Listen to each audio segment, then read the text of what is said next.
बिस्मिल्लाहिर्रहमानिर्रहीम। अस्सलाम वालेकुम दोस्तों, ईद का तीसरा दिन 23 मार्च 2026। भाई क्या हाल है? शुक्र है अल्लाह का। ईद मुबारक।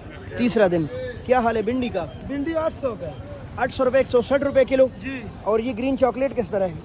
कौन सा? ये वाले 1000 का। वही करेला देख ले, वाह जी वाह, बिल्कुल पानी मुंह में आए। 1000 रुपये, 200 रुपये किलो। और ये शिमला, ये 5 का। अच्छा जी 5 के। अच्छा शिमला वैसे क्या रेट है? ये जो ऊपर ऊपर लगा है एक की 6 कर लो। हाँ जी, लेकिन 100 120। और मटर मटर ये 5 का और 6 का। 5 का और 6 का, यानी कि 100 120 रुपये किलो। और बीन 700 रुपये, 140 रुपये किलो। भाई आप क्यों खपा बैठे ईद की तीसरे दिन? बहुत खपा बैठे हैं। वजह? ये तो उस आदमी को होते हैं जिनका सौदा मुक के और चले जाए। जिसका सौदा मुक जाए और घर चला जाए। आपका नहीं मुका आज? ये देखो ना, सब सौदे पड़े, है ही नहीं कोई। तो आया वजह नहीं है कोई, गाहक नहीं आया। बिल्कुल नहीं। तो रात को तो महंगा था।